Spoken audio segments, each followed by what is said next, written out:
Hey, welcome to One More Rep with Coach Walker. I'm your host, Coach Walker. Episode 15, and we're talking about more of the dumb shit that coaches are doing, specifically in this case, physical education teacher out in California who had a kid, 12-year-old kid, running out in the heat for the simple fact that they didn't pack the right clothes and was able to dress out for gym. They had to run out in the heat. So, and this kid tragically passed away. So his family is without their child. His child's life is cut short. All because this teacher, health professional, fitness professional decided punishment running the heat was appropriate for this kid. And we keep on running into the same scenario of a fitness professional, health professional, somebody in a capacity where their education gives them the background to understand how the body functions in different climates, how the body functions under certain stresses that are placed upon it from physical activity. And somehow we keep ending up in places where there's heat stroke, heat illness, rhabdo, death, sudden death. It runs the gamut, and we keep on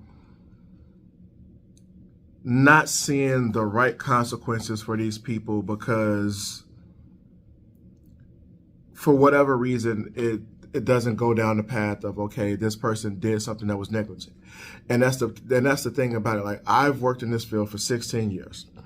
I've worked in cold, where it's been cold outside, hot outside, and everything in between, hot inside, humid, everything that you can imagine you've experienced as a coach over 16 years. I remember I worked for the U.S. Army. I had a NCOIC that was giving me a hard time about having the soldiers outside practice, getting ready for the APFT. But the difference between that and these people who are being negligent and what I did, we never ran longer than 2 minutes. We had to I made shade breaks and water breaks mandatory to where you could not be out there with me unless you were taking a water break. I checked the heat index every time. I even printed it out to show this NCOIC who was giving me a hard time what the heat index read, and I never had any heat illnesses that came about, and I never had anybody had any complications during or after. Because you have to be smart, and when you're dealing with when you're dealing with people, any situation, because you're dealing with somebody's life. You're not just going out here and it not be a life and death situation, because that's the thing that people forget about fitness and health and wellness, that the risk of death is real if you don't know what you're doing, or if you know what you're doing and you're just negligent. And we keep on having these situations where people are suffering tragedy at the hands of people who are supposed to be smarter than what they are actually showing.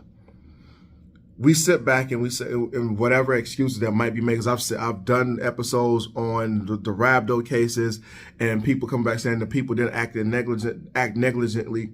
But the fact of the matter is, when are we going to actually say people are acting negligently when we know the education level that they have to have? In most cases, you're dealing with people who have at least a bachelor's degree in this field. If they don't have a bachelor's degree in this field, they have a master's degree that covers the field in exercise science or some capacity. They have some level of a certification. Most certifications cover heat illness and loads and intensity and everything like that. They cover these pieces, so you have an understanding of what this working knowledge is supposed to be. And then if you're talking about teachers in the physical education or coaches just in general, most states have many classes that you have to take that give you like little certifications that'll cover you for a year up to 3 years in some situations, that deal with sudden cardiac arrest, heat illness, concussion, CPR, all these other things. So it's like, why are we making excuses for people bringing tragedy to other people's lives, to where there should be no excuse for your athlete to experience rhabdo unless they just come in completely deconditioned and you can document, okay, this was the workout, and it was a workout that any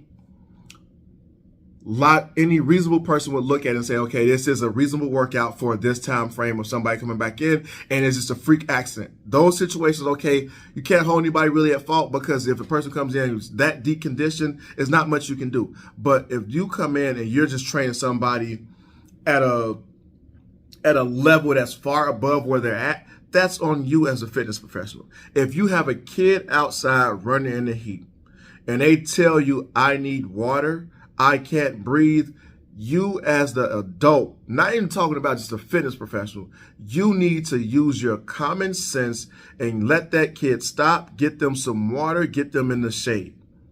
There is no reason a child should just be running out in 97-degree heat in California, in anywhere right now across the United States, and you not providing the right amount of water, the right shade, the right accommodations to make sure that you don't have a heat emergency of any kind.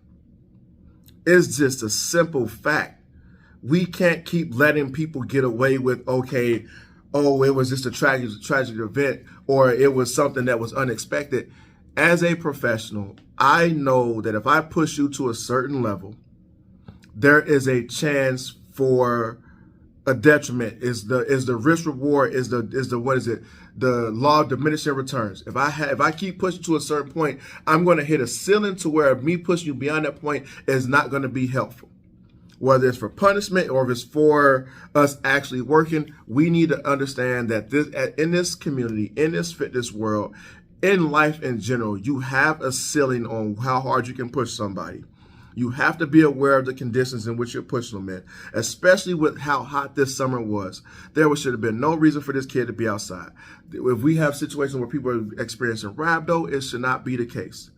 Do better as coaches, do better as fitness professionals, because you are harming kids, and realistically, there should be legal ramifications for what people are doing.